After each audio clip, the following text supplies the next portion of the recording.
গণসংহতি আন্দোলনের একটা নীতিগত অবস্থান ছিল যে দলের প্রধান যদি কখনো সরকারে যোগ দেন তাহলে তিনি দলীয় প্রধানের দায়িত্বে থাকবেন না।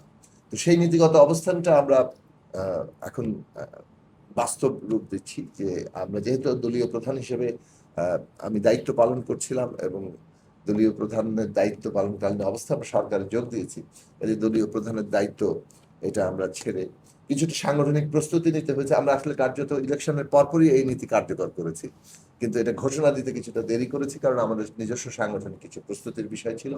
এবং আমাদের দলের আগামী 8 মে বিশেষ সাংগঠনিক সম্মেলন হবে যেখানে আমাদের নতুন আবার কমিটি পুনর্গঠিত হবে এবং সেই সময় পর্যন্ত বিদ্যমান কমিটিতে আমাদের দলের অন্যতম সিনিয়র সদস্য, আমাদের রাজনৈতিক পরিষদের অন্যতম সদস্য এবং দীর্ঘদিনের এই দেশের কৃষক আন্দোলনের সাথে যুক্ত নেতৃত্ব দানকারী ব্যক্তি দেওয়ান আব্দুর রশিদ নীলু, তিনি আমাদের ভারপ্রাপ্ত প্রধান সমন্বয়কারী দায়িত্ব পালন করবেন। আমাদের নির্বাহী সমন্বয়কারী আছেন, রাজনৈতিক পরিষদের সদস্য আছে, আমিও রাজনৈতিক পরিষদের সদস্য।